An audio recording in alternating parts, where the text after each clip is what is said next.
ஆனால் சாவர்கர் வந்து சேரணும்னு சொன்னார். இங்கே இருக்க தீக்காக்காரன் என்ன சொல்லுவான், நான் காந்தி நேருக்கு எதிராக காந்தி கொலையில் சாவர்கரும் ஆர்எஸ்எஸ்க்கும் ஒரு நீங்கா பழி கொடுத்துட்டே இருக்கணும்ன்ற அப்படி ஒரு குரோதமான இவர்கள் எழுதிய கிளெமென்சி பெட்டிஷனை மன்னிப்பு கடிதம் என்று சொல்வதற்கு திராணி இல்லை தமிழகத்தில் அப்படின்றத நம்ம புரிஞ்சுக்கணும். இந்துக்கள் எப்போதும் ஒற்றுமையாக இருக்க வேண்டும், அது மட்டும்தான் அவருடைய தாரக மந்திரம். 8 ஆண்டுகள்ல ஒரு படுகொலை கூட நடக்கல. இது கடந்த 60 ஆண்டுகள்ல நடக்காத ஒரு ட்ராக் இருக்கு. அடுத்ததாக டாக்டர் எஸ்.ஜி. சூர்யா அவர்கள் இந்த புத்தகத்தினுடைய ஆத்தர், எழுத்தாளர், தன்னுடைய ஏற்புரையை வழங்குவார்.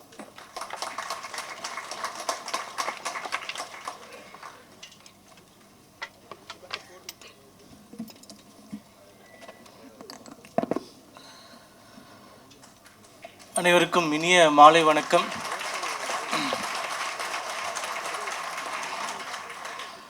ரொம்ப சந்தோஷமாக இருக்குது. ஒரு 10 வருஷமாக இதே மேடையில் பல கூட்டங்களில் நான் கீழே உட்காந்துருந்துருக்கேன், ஆர்கனைஸ் பண்ணியிருக்கேன், பார்த்துருக்கேன், எல்லாம் பண்ணியிருக்கேன். இன்றைக்கி நம்மளுடைய புத்தகம் ஒரு வெளியீடுக்கு இவ்வளோ பேர் வந்திருக்காங்க அப்படின்றது பார்க்குறதுக்கு உள்ளபடியே ரொம்ப மகிழ்ச்சியாக இருக்குது. அனைவருக்கும் மிக்க நன்றி. அங்கே கீழே இருந்து இங்கே மேலே வந்து நம்மளுக்காக ஒரு புத்தக வெளியீட்டு விழா, அதற்கு மிகப்பெரிய தலைவர்கள், குறிப்பாக அமைப்பு பொதுச் செயலாளராக இருக்கக்கூடியவர் வரார் அப்படின்னா, வானதி அக்கா அவர்கள் சொன்ன மாதிரி இது பிஜேபி என்ற கட்சியில் மட்டுமே சாத்தியம் அப்படின்றதையும் நம்ம புரிஞ்சுக்கணும்.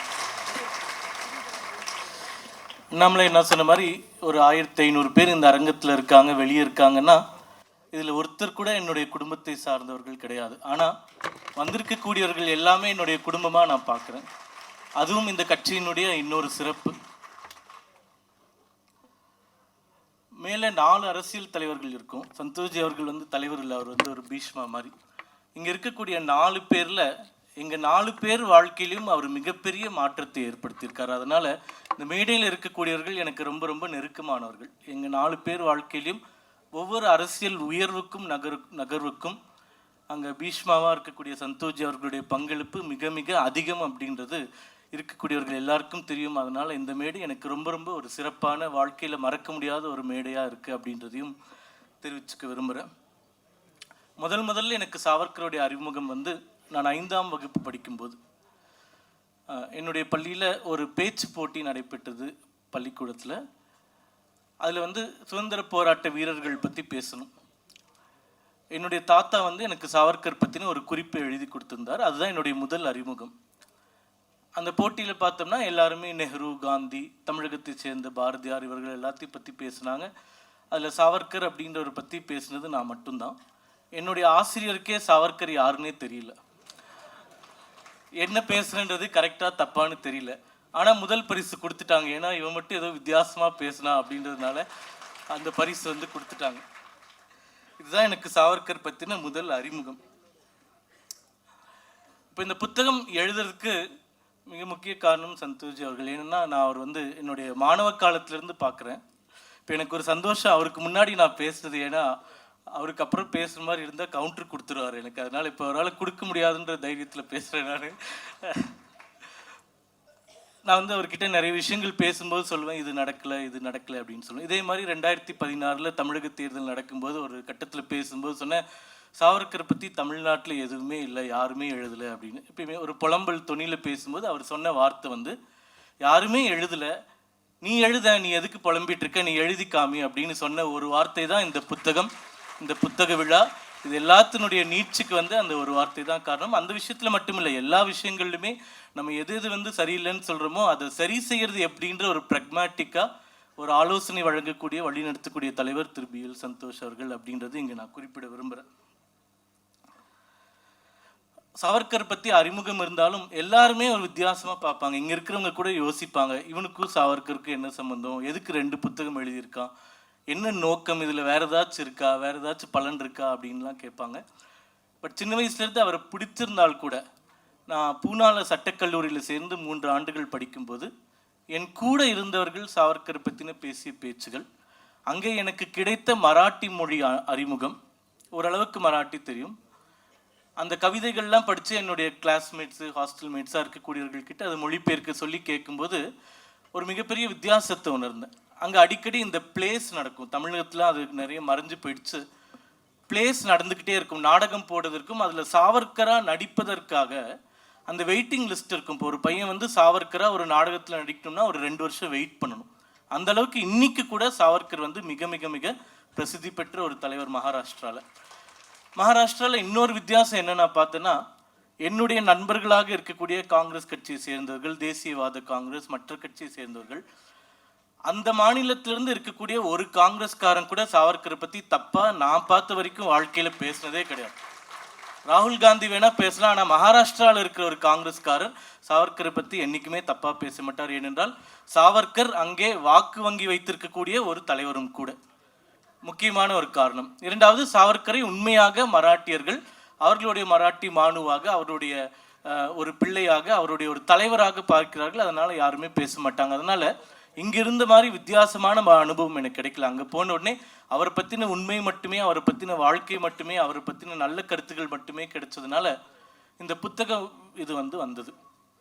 சாவர்கருடைய கிராண்ட் நெஃப்யூ ஒருத்தர் இருக்கார். அவர் பேர் சாத்தியகி சாவர்கர் அப்படின்னு சொல்லிட்டு. அவருக்கு ஒரு 37-38 வயது இருக்கும். இப்போ சாவர்கருடைய எல்லா எழுத்துக்களுடைய ரைட்ஸ் வைத்திருக்கக்கூடியவர் திரு சாத்தியகி சாவர்கர் அவர்கள் தான்.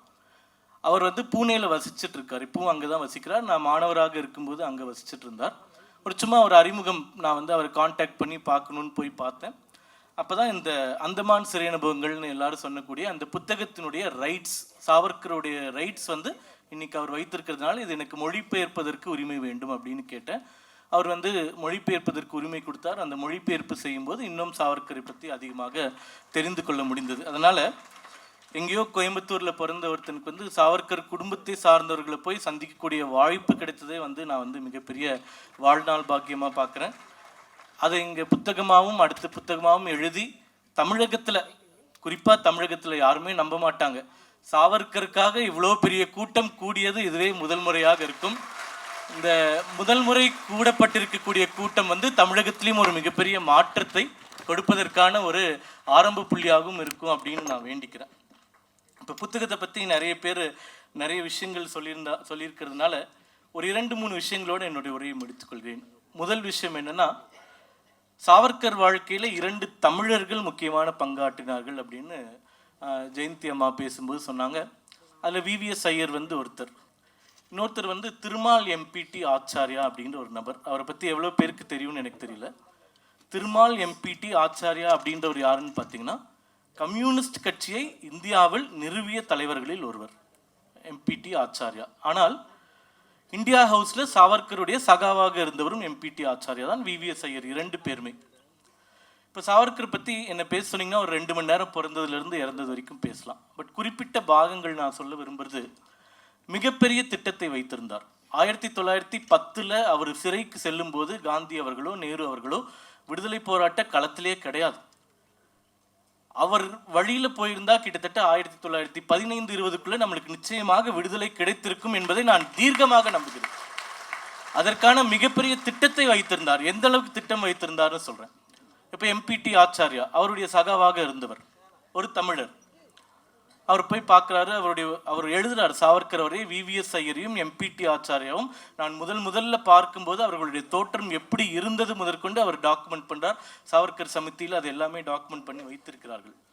இப்போ எம்பிடி ஆச்சாரியாவும் இன்னும் 2 போராளிகளையும் சாவர்கர் எங்கே அனுப்புகிறார் என்றால், ஸ்பெயினுக்கும் மொரக்காவுக்கும் நடக்கக்கூடிய யுத்த களத்திற்கு அனுப்புகிறார். இவங்க 2 பேர் தமிழ்நாட்டிலிருந்து போன ஒருத்தரை ஸ்பெயினில் நடக்கக்கூடிய வாருக்காக அனுப்புகிறார்.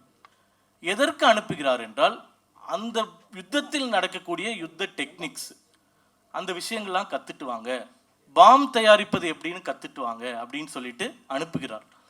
அவங்க போயிட்டு 8 மாத காலம் அந்த போர்க்களத்தில் இருந்து அந்த போர் தந்திரங்களை, போர் யுத்தங்களை, குண்டுகள் தயாரிப்பது எப்படி அப்படின்றதெல்லாம் கற்றுக்கிட்டு 8 மாதம் அங்கே இருந்துட்டு அப்புறமா லண்டனுக்கு சாவர்கர் கிட்ட ஒரு நீண்ட அறிக்கையை கொடுக்கிறார்கள். பாம் தயாரிப்பது எப்படி, யுத்தம் செய்வது எப்படி, எதிரிகளை வீழ்த்துவது எப்படி அப்படின்னு சொல்லிட்டு.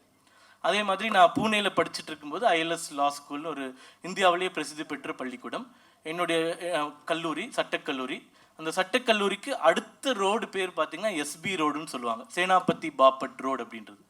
சேனாபதி பாப்பட் யாருன்னு பார்த்தீங்கன்னா, அவரும் சாவர்கருடைய அந்த இந்தியா ஹவுஸில் இருந்த ஒரு தலைவர். பிற்காலத்தில் தலைவராக வந்தவர். இப்போ எம்பிடி ஆச்சாரியா எப்படி கம்யூனிஸ்டில் மிகப்பெரிய தலைவராக வந்தாரோ, பாப்பட் காங்கிரஸில் பெரிய தலைவராக வந்தார். இந்த மாதிரி இந்தியா முழுக்க பல்வேறு கட்சிகளில் பிற்காலங்களில் மிகப்பெரிய தலைவர்களாக வந்தவர்கள், சாவர்கரிடம் பாடம் கற்றவர்கள், சாவர்கரிடம் ஒரு ஜூனியராக இருந்து விடுதலை போராட்டத்திற்கு எப்படி பங்கு பெற வேண்டும் என்று சொல்கிறார்கள். இந்த விஷயங்கள் யாருக்குமே தெரியறதுக்கு வாய்ப்பில்லை என்றால் அனைத்துமே எல்லாரும் சொன்ன மாதிரி மறைக்கப்பட்டு வந்திருக்கின்றன. இப்போ விவிஎஸ் ஐயர் குறித்தும் நீங்கள் பேசுனீங்கன்னா, விவிஎஸ் ஐயர் குறித்து இங்கே நம்மளுக்கு எல்லாமே தெரியும். ஆனால் விவிஎஸ் ஐயர் அவர்கள் சாவர்கருடைய ஒரு மிகப்பெரிய தளபதியாக இருந்தார் அப்படின்றது தான் வரலாறு. அந்த வரலாறு கூட தமிழகத்தில் விவிஎஸ் ஐயரை பற்றி பேசும்போது மறைக்கப்பட்டிருக்கும், மற்ற விஷயங்கள் எல்லாம் சொல்லப்படும்.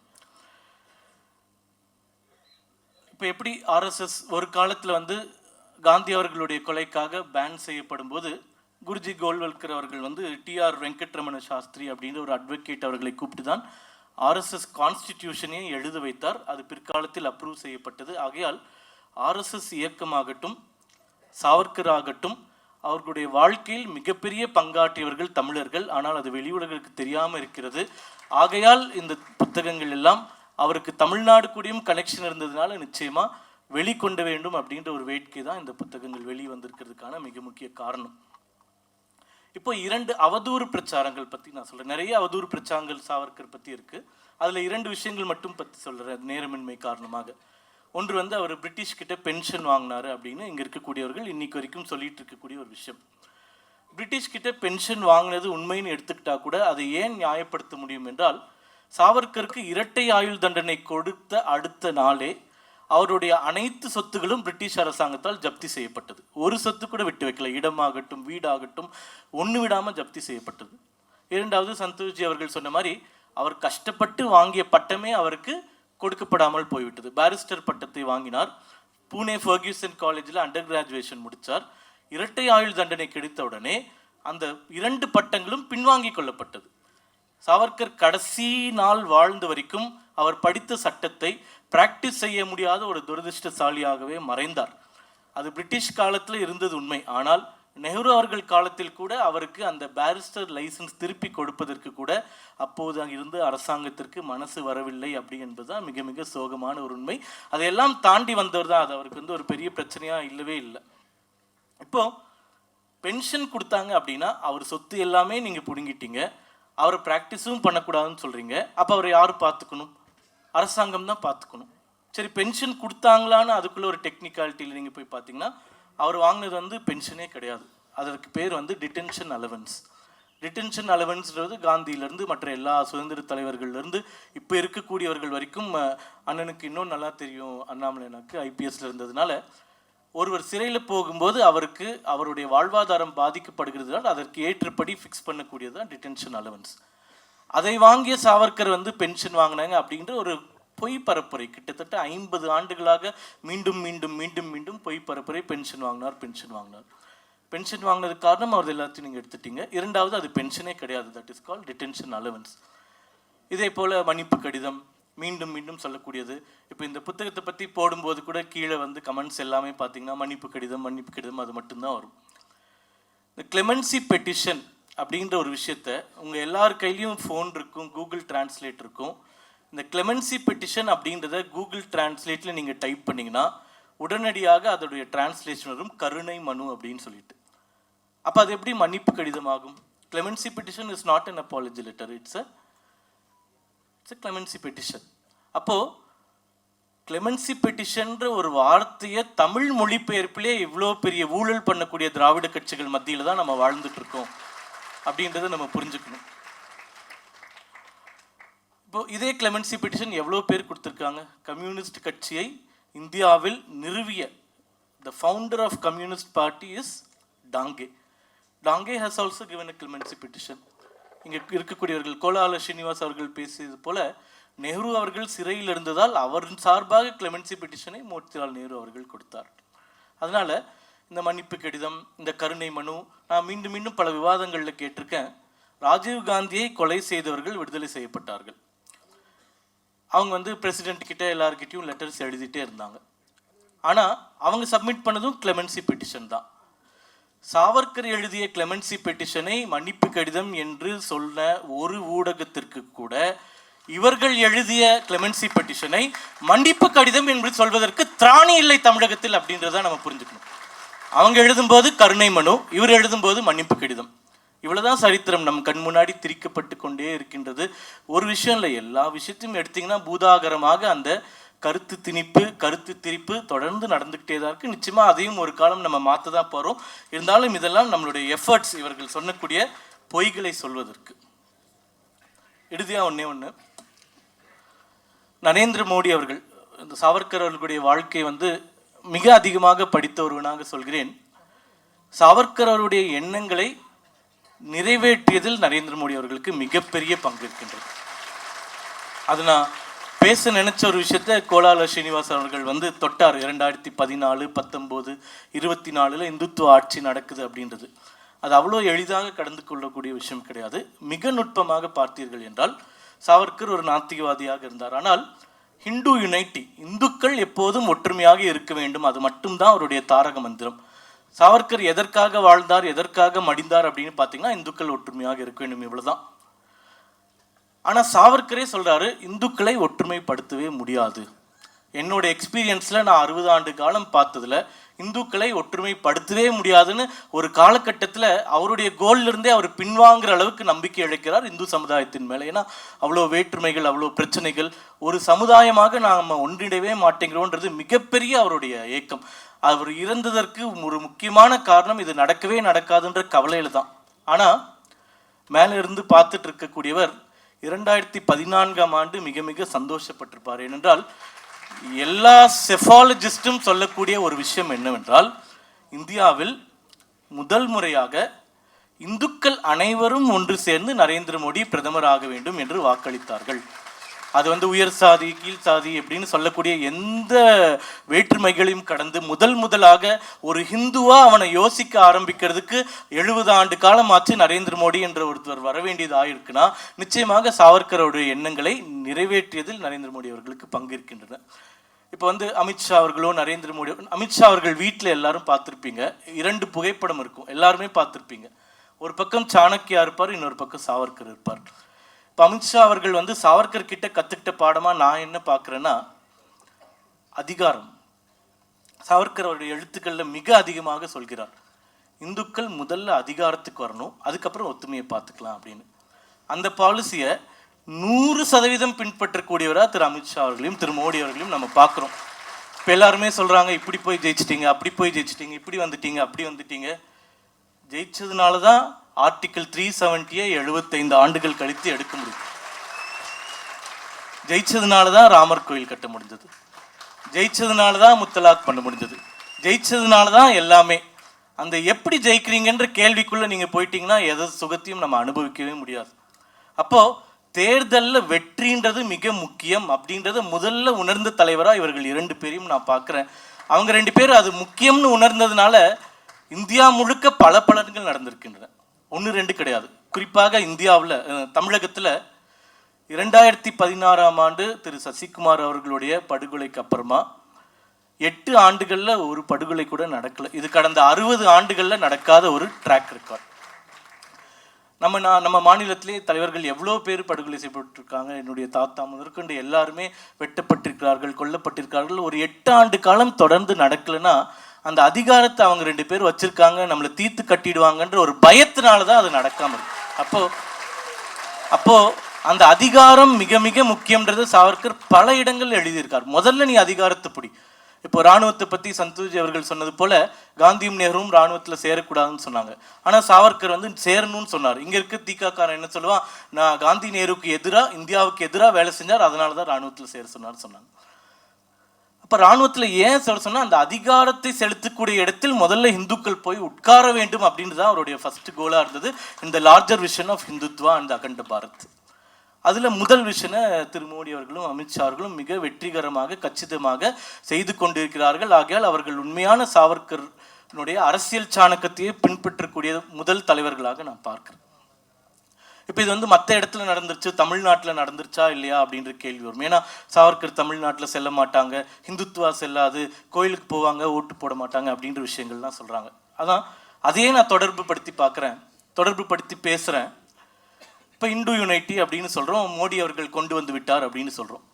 தமிழகத்தில் அது நடந்துருச்சா நடக்கலையா அப்படின்னு நீங்கள் கேட்டிங்கன்னா, தேர்தல் முடிவுகளின் அடிப்படையில் பார்த்தீங்கன்னா வேணால் நடக்காமல் இருந்திருக்கலாம். ஆனால் சமீபத்தில் நடந்த தேர்தலில் முதல் முறையாக நம்மளுடைய கூட்டணி தலைமை ஏற்று 18% வாக்குகளை வாங்கி இருக்கிறோம் என்றால், அங்கே 2014 நடந்த ஒரு விஷயம் இங்கேயும் நடக்க ஆரம்பிச்சிருச்சு அப்படின்றது நம்ம எடுத்துக்கலாம்.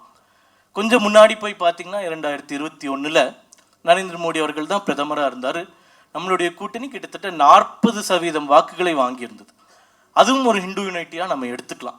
அந்த 40ல் 22, 18 பிரிஞ்சதுன்னு எடுத்துக்கலாம். ஆக மொத்தம் தமிழகத்திலையும் ஹிந்து யூனைட்டி அப்படின்றது நிச்சயமாக வந்துவிட்டது. வருங்காலத்தில் நிச்சயமாக ஏற்படும். அது ஏற்படும் போது சாவர்கர் கண்ட கனவு நிச்சயமாக நினைவாகும் அப்படின்றத நம்ம புரிஞ்சுக்கலாம். அதனால் சந்தோஷ்ஜி அவர்கள் சொன்ன மாதிரி அவர் ஒரு தீர்க்கதரிசி தான். சைனா வந்து 1962 நம்ம அட்டாக் பண்ணுறாங்க. ஆனால் 1944 எழுதுகிறாரு. நெஹ்ரு பிரதமரான உடனே 1948 மீண்டும் நெஹ்ருக்கு எழுதுகிறார், சைனாவை நம்பாதீங்க, அவன் முதுகில் குத்துவான் அப்படின்னு சொல்லிட்டு. இவர் சொன்னது 16 வருஷத்தில் நடந்தது. ஆனால் நேரு அவர்கள் மண்டைக்கு மட்டும் உரைக்கவே இல்லை அப்படின்றது தான் வரலாறு. இதே போன்ற மற்ற எல்லா விஷயங்களிலும், பிரிவினை ஆகட்டும், பாகிஸ்தான் ஆகட்டும், பங்களாதேஷ் ஆகட்டும், இந்த எல்லா விஷயங்களையும் சாவர்கர் அவர்கள் 100 ஆண்டுகளுக்கு முன்பு, 110 ஆண்டுகளுக்கு முன்பு, 120 ஆண்டுகளுக்கு முன்பு என்னென்ன விஷயத்தெல்லாம் பார்த்து பயப்பட்டாரோ அது எல்லாமே இப்போ நடந்துட்டுருக்கு.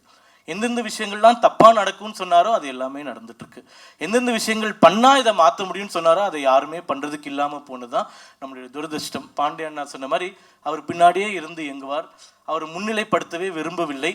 அவர் ஒரு அரசியல்வாதியாகவே அவரை நினைக்கவில்லை. அவர் வந்து ஒரு இந்துக்களின் தலைவராக மட்டும்தான் பார்த்தாரே தவிர ஒரு அரசியல்வாதியாக அவர் பார்த்துருந்தா நிச்சயமாக மிகப்பெரிய உயரங்களை அடைந்திருக்கலாம், மிகப்பெரிய வெற்றிகளை பெற்றிருக்கலாம், மிகப்பெரிய மாற்றத்தை கூட ஏற்படுத்தியிருக்கலாம். ஆனால் அவர் விரும்பவே இல்லை அப்படின்றது தான் உண்மை. இருந்தாலும் இன்னைக்கு வரைக்கும் அவர் கொண்டாடப்படுகிறார். அவர் வந்து உயிரில் எழுதுகிறார், நான் இறந்த உடனே என்னுடைய பிணத்தை அந்த சுடுகாட்டில் போய் எரிக்கிறதோடு முடிச்சிடணும், ஒருத்தர் கூட எனக்கு இரங்கல் சொல்வதற்கு வரக்கூடாது, நம்மளுடைய நோக்கம் முடிவடைகிற வரைக்கும் எனக்கு அது தேவையில்லை அப்படின்னு எழுதுறாரு. ஆனால் அதை மீறி பம்பாயில் 1966 5 லட்சம் பேர் அவருடைய இறுதி ஊர்வலத்தில் அவருடைய ஃபியூனரலில் கலந்துக்கிட்டாங்கன்னா எவ்வளோ பெரிய தாக்கத்தை, இன்னைக்கு 5 லட்சம் பேர் கூட்டுறது எவ்வளோ கஷ்டம்னு நம்மளுக்கு தெரியும். ஆனால் 1966 அவ்வளோ அடக்குமுறைகள் இருந்து, அவ்வளோ பிரச்சனைகள் இருந்து அவருக்கு வந்து 5 லட்சம் பேர் அன்று கூடினார்கள் இறுதி ஊர்வலத்தினா, இதோட ஒரு மிகப்பெரிய தலைவர் இருக்கிறதுக்கு வாய்ப்பு கிடையாது. இறுதியாக இங்கே எல்லாரும் பேசக்கூடிய விஷயங்கள், சாவர்கர் வந்து காந்தி அவர்கள் படுகொலையில் இம்ப்ளிகேட் பண்ணப்பட்டாங்க, ரிலீஸ் செய்யப்பட்டாங்கன்னு சந்தோஷ்ஜி அவர்கள் சொன்னார். ஒரே ஒரு விஷயம் மட்டும் அந்த விஷயத்தில், இன்னைக்கு வந்து திமுக ஆட்சியில் இருக்காங்கன்னு உதாரணமாக நம்ம வைத்துக்கலாம். ஒருவேளை அவர்கள் கட்சியில் இருக்கக்கூடிய பெரிய தலைவர்களுக்கு ஏதாச்சும் ஒரு அசம்பாவிதம் நடந்து விட்டால் திமுகன்ற கட்சி சும்மா இருக்குமா? இருக்க மாட்டாங்க. யார் அதை செஞ்சாங்களோ அவங்களை கொண்டு வந்து தூக்கில் போடுற வரைக்கும் அவங்களுடைய ஆன்மா வந்து சாந்தியை அடையாது. அதே போல் 1948 காந்தியார் அவர்கள் படுகொலை நடந்த உடனே ஒருவேளை சாவர்கருக்கு ஒரு இம்மி அளவு கூட தொடர்பு இருந்தால் நிச்சயமாக அவர் இம்ப்ளிகேட் செய்யப்பட்டு தூக்கு தண்டனை கொடுக்கப்பட்டிருக்கும். ஆனால் சகல அதிகாரங்களையும் வைத்திருந்த காங்கிரஸ் கட்சியால் அதை செய்யவே முடியவில்லை என்றால் நிச்சயமாக அதில் அவருக்கு எந்த ரோலுமே இல்லை அப்படின்றதான் நம்மளுடைய கன்க்ளூஷன். காந்தி அவர்களுடைய கொலையை விசாரிப்பதற்காக IAS ஆத்மச்சரன் அவர்கள் தலைமையில் ஒரு ஸ்பெஷல் கோர்ட் நியமிக்கப்பட்டது. அந்த கோர்ட் வந்து மே 27, 1948 விசாரணையை ஆரம்பித்தது. டிசம்பர் 1 30 வரைக்கும் 1948 பிரதிவாதங்கள் எல்லாமே முடிந்து ஜனவரி 10, 1949 தீர்ப்பு வருது. இந்த கொலைக்கும் சாவர்கருக்குமோ RSSக்குமோ எந்த தொடர்புமே இல்லை அப்படின்ற ஒரு தீர்ப்பு வருது. தீர்ப்பு எங்கிருந்து வருது? நெஹ்ரு அவர்கள் அமைத்த ஸ்பெஷல் கோர்ட்டில் அவர் அமைத்த ஜஸ்டிஸ் கொடுத்தக்கூடிய தீர்ப்பு. அது வந்து அவங்களுக்கு திருப்தி இல்லை, உடனே அப்பீலுக்கு போகிறாங்க. அப்போ வந்து டெல்லி ஹைகோர்ட் கிடையாது, பஞ்சாப் தான் டெல்லிக்கும் சேர்த்துருந்தது. பஞ்சாப் ஹைகோர்ட்டில் அப்பீலுக்கு போகிறாங்க. காந்தி கொலையில் RSSம் சாவர்கரும் விடுவிக்கப்பட்டதை எதிர்த்து. அந்த பஞ்சாப் ஹைகோர்ட்டில் 3 பேர் ஜட்ஜு பெஞ்சில் இந்த அப்பீல் வருது. அவர்களும் முழுவதுமாக விசாரித்து விட்டு சாவர்கருக்கும் RSS இயக்கத்திற்கும் காந்தி அவர்கள் கொலையில் எந்த சம்பந்தமும் இல்லைன்னு தீர்ப்பே வழங்கியிருக்காங்க. தீர்ப்பு நகல் கூட இப்போ நம்ம கிட்ட இருக்கு. நம்ம கேட்கக்கூடியது ஒரே ஒரு கேள்விதான். 2 கோர்ட்டில் சாவர்கரும் RSSம் ரிலீஸ் செய்யப்பட்டும் அப்போது இருந்த நெஹ்ரு, அப்போது இருந்த காங்கிரஸ் அரசாங்கம் எதனால் உச்சநீதிமன்றத்திற்கு அப்பீல் செய்யவில்லை அப்படின்றது. ஏன் அப்பீல் செய்யவில்லை என்றால், உச்சநீதிமன்றத்துக்கு அப்பீல் செய்திருந்தால் கூட நிச்சயமாக அவர்கள் தோற்று இருப்பார்கள். ஆனால் அது ஒரு எண்ட் கேமாக இருக்கும். ராமர் கோயில் கட்டுவதற்கு உச்சநீதிமன்றம் தீர்ப்பு கொடுத்து விட்டு தான் அந்த சப்ஜெக்ட் முடிஞ்சிருச்சு. எந்த வேறுபாடுகள் இருந்தாலும் இந்தியாவினுடைய சட்டத்தின் பொறுத்தவரை அது இறுதி, அவ்வளவுதான். அப்போ காந்தி கொலையில சாவர்கரும் ஆர்எஸ்எஸ்க்கும் ஒரு நீங்கா பழி கொடுத்துட்டே இருக்கணும்ன்ற அப்படி ஒரு குரோதமான ஒரு மோசமான எண்ணத்தினால சுப்ரீம் கோர்ட்டுக்கு ஒரு அப்பீலுக்கு கூட போகாம அதை அப்படியே பேர்னிங்காவே வச்சிருக்கணும். இன்னும் 100 ஆண்டுகள் போனாலும் அது அப்பீல் போகலை, அதனால அப்பீல் போயிருந்தா ஜெயிச்சிருப்போம் அப்படின்ற ஒரு கருத்துருவாக்கத்தை ஏற்படுத்துவதற்காக கோழைகள் செய்த சம்பவம் தான் இந்த கொலையில சாவர்கர் அவர்களையும் ஆர்எஸ்எஸ் இயக்கத்தையும் தொடர்பு படுத்தினது. அதனால அவர் சொன்ன மாதிரி, சந்தோஷ்ஜி அவர் சொன்ன மாதிரி அரெஸ்ட் பண்ணாங்க. அதுக்கப்புறம் என்ன ஆச்சு? இது வரைக்கும் எந்த தமிழ் ஊடகமும் சொன்னதில்லை, எந்த திமுக காரனும் சொன்னதில்லை. காந்தி கொலையில சாவர்கர் அரெஸ்ட் பண்ணப்பட்டார். ஆனால் நேரு அமைத்த நீதிமன்றங்கள், 2 நீதிமன்றங்கள் அதே சாவர்கர் விடுவிக்கப்பட்டார்னு யாருமே இன்னைக்கு வரைக்கும் சொல்லி நம்ம காதிலே கேட்டிருக்க மாட்டோம். நானும் அதான் உண்மை. இது போன்ற பல உண்மைகள், பல முக்கியமான விஷயங்கள், இது எல்லாமே இந்த புத்தகத்தில் கொடுப்பதற்கு முயற்சி செஞ்சுருக்கேன். இந்த இவ்வளோ பெரிய கூட்டம் நடப்பது இன்னுமே என்னால் நம்ப முடியல. நனவான்னு யோசிக்கக்கூடிய அளவுக்கு ஒரு மிகப்பெரிய ஒரு திருப்தியையும் மகிழ்ச்சியும் சந்தோஷத்தையும் எனக்கு கொடுத்துருக்கு. இது நான் எழுதக்கூடிய 7வது புத்தகம். கடந்த 6 புத்தகங்கள் எழுதும் போதும் இவ்வளோ பெரிய மேடை எனக்கு கிடைக்கல. ஒரு சின்ன அளவில் அந்த புத்தக வெளியீட்டு விழா நடக்கக்கூடிய ஒரு சூழ்நிலை. 2 புத்தகங்கள் கொரோனா காலகட்டத்தில் வந்ததுனால ஒரு சின்ன நிகழ்வாகவே முடிந்து விட்டது. என்னுடைய வாழ்க்கையில் நடைபெறக்கூடிய ஒரு பிரம்மாண்டமான ஒரு புத்தக வெளியீட்டு விழா, அது சாவர்கர் அவர்களுக்காக நடைபெற்றிருக்கிறது அப்படின்றது மிக்க மகிழ்ச்சி.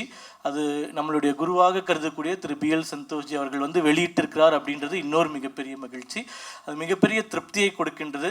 இந்த நாள் மிக மிக திருப்திகரமான, இனிமையான, ஒரு சந்தோஷமான நாளாக எனக்கு அமைத்து கொடுத்த இந்த அரங்கத்தில் இருக்கக்கூடிய அனைவருக்கும் என்னுடைய மனமார்ந்த நன்றியை தெரிவித்துக் கொள்கிறேன். இந்த நிகழ்ச்சி ஏற்பாடு பண்ணலான்னு சொன்ன உடனே கேடி ராகவன் அவர்கள்கிட்ட கேட்டேன். இதுக்கு இன்னும் ஒரே ஒரு சின்ன ஹிஸ்ட்ரி இருக்குது. என்னவென்றால், இதே நிகழ்வு கடந்த வருடம் ஜூலை மாதம் முதல் வாரத்தில் நடத்துவதற்கு ஏற்பாடு செய்யப்பட்டிருந்தது. அந்த நிகழ்ச்சிக்கு வாணி மஹால் புக் பண்ணுற வரைக்கும் போயும் இதே பிஎல் சந்தோஷ்ஜி அவர்கள் தான் வர வேண்டும் என்பது உறுதியாகி இருந்த நிலைமையில தான் ஜூன் 16ஆம் தேதி என்னை திமுகவினர் வீடு புகுந்து நடுராத்திரியில் கைது செஞ்சுட்டு போனாங்க. அந்த கைது செய்த அன்னைக்கு தான் இந்த புத்தகங்கள் எல்லாமே பதிப்பு செய்யப்பட்டு என் வீட்டில் புத்தகத்தை இறக்கிட்டு இருந்தோம். இந்த புத்தகத்தில் பார்த்தீங்கன்னா எல்லாருமே பேசும்போது டாக்டர் எஸ்ஜி சூர்யான்னு சொன்னாங்க. ஆனால் இந்த புத்தகத்தில் டாக்டர் இருக்காது. ஏன்னா நான் டாக்டரேட் பட்டம் வாங்குவதற்கு முன்பு பப்ளிஷ் செய்யப்பட்ட புத்தகம் அது, 2 ஆண்டுகளுக்கு முன்பு. அப்போது இந்த கைதில் இன்னும் 2 பிரச்சனைகள் என்ன நடந்ததுன்னா, அது ஒரு நிற்காத ஒரு கேஸ் அப்படின்றது எல்லாருக்கும் தெரிந்தாலும், இந்த புத்தகத்தினுடைய முழு ஒர்க்கு, அதாவது அந்த வேர்ட் டாக்குமெண்ட்ஸு, ரிசர்ச் மெட்டீரியல், இது அனைத்துமே அவர்கள் என்னிடமிருந்து அந்த கைது செய்யும் போது பறிமுதல் செய்யப்பட்ட ஒரு லேப்டாப்பில் இருக்கக்கூடிய ஒரு விஷயங்கள். அந்த லேப்டாப் இன்னைக்கு வரைக்கும் எனக்கு கிடைக்கவே இல்லை. அதனால் இந்த புக்கு பற்றின ரெஃபரன்ஸ் மெட்டீரியல்ஸ் நான் எழுதுனது பற்றி எனக்கே எதுவுமே கிடையாது. இந்த புத்தகம் மட்டும்தான் என்கிட்ட இருக்குது. இதனுடைய PDF ஃபைல் இருக்குது, அவ்வளோதான். அதே போல் என்னுடைய கைது நடப்பதற்கு 1 வாரம் கழித்து, அதாவது 16ஆம் தேதி நான் கைது செய்யப்படுறேன். 23ஆம் தேதி என்னுடைய முனைவர் பட்டத்திற்கான வைவா தேதி ஃபிக்ஸ் ஆயிருந்தது வேல்ஸ் பல்கலைக்கழகத்தில். இப்போ அரெஸ்ட் பண்ணதுனால வைவா தள்ளி போயிடுச்சு. வைவா தள்ளி போனோடனே பெயில் கிடச்சி வெளியே வந்தோடனே நீதிமன்றத்தில் நான் சமர்ப்பிக்கிறேன். என்னுடைய லேப்டாப் எனக்கு வேணும். ஏனென்றால் என்னுடைய முனைவர் பட்டத்திற்கான அனைத்து ஃபைல்ஸும் இந்த லேப்டாப்பில் தான் இருக்குது. அது நீங்கள் கொடுத்தா தான் நான் PhD அப்பியர் ஆக முடியும் அப்படின்னு சொல்கிறேன். ஆனால் இன்னைக்கு வரைக்கும் அது கிடைக்கல. அந்த முனைவர் பட்டத்திற்கான வைவா அட்டன் பண்ணும்போது கூட எனக்கு எந்த ரெஃபரன்ஸ் மெட்டீரியலும் கிடைக்கல. இதே மாதிரி அந்த தீசிஸ் சப்மிட் பண்ண அந்த ஃபைல்ஸ் மட்டுமே வைத்து எப்படியோ சமாளித்து முடிச்சுக்கிட்டோம். இது எதுக்கு சொல்கிறேன்னா, பேசும்போது சொன்னாங்க, பாண்டியன் நான் சொன்னேன், இந்த புத்தகத்தை கொண்டு வந்ததே மிகப்பெரிய சோதனை ரோதனை அப்படின்னு சொல்லிட்டு. அதனால் இந்த புத்தகத்தை கொண்டு வந்தது மிகப்பெரிய ரோதனையாக தான் இருந்தது. அந்த டிவைசஸ்லாம் இன்னுமே என்னால் திருப்பி வாங்க முடியல. அதில் எப்படிப்பட்ட ஒரு சர்வாதிகாரம் நடக்குது பாருங்களேன். இந்த டிவைசஸ் கொடுக்க முடியாதுன்னு லோவர் கோர்ட்டில் பெட்டிஷன் டிஸ்மிஸ் பண்ணிட்டாங்க. உயர்நீதிமன்றத்தில் அப்பீல் போட்டேன். கடந்த 10 மாதங்களில் 14 முறை இந்த கேஸ் ஹியரிங்க்கு வந்தது, டேட் ஃபிக்ஸ் ஆச்சு. 14 முறையும் தமிழக அரசு இந்த கேஸில் கவுண்டர் போடவில்லை, அதனால் வழக்கை ஒத்தி வைக்கணும் அப்படின்னு 14 முறையும் கடந்த 10 மாதமாக நேரம் வாங்கி கொண்டே இருக்கிறார்கள். இது ஒரே ஒரு காரணம் என்னென்றால், நான் சம்பாதித்து வாங்கிய ஐஃபோன் ஆகட்டும், ஐபேட் ஆகட்டும், லேப்டாப் ஆகட்டும், கைதில் எந்த இதுவுமே இல்லைனாலும் அந்த டிவைசஸ் வந்து திரும்பி இவங்களுக்கு கொடுத்துடக்கூடாது அப்படின்ற ஒரு மிக மிக மோசமான ஒரு எண்ணத்தில் இந்த அரசாங்கம் வந்து செயல்பட்டு கொண்டிருக்கின்றது. ஆகையால் பல கஷ்டங்களை தாண்டி இறுதியாக இந்த புத்தக வெளியீட்டு விழா இங்கு நடந்திருக்கிறது. எனக்கு மிக்க மகிழ்ச்சி. மீண்டும் ஒரு முறை இறுதியாக அனைவருக்கும் நன்றி. இந்த நிகழ்ச்சியில் எனக்கு மிக மிக உறுதுணையாக இருந்த சிசிஎஃப் அமைப்பிற்கும் திரு ராகவன் அவர்களுக்கும்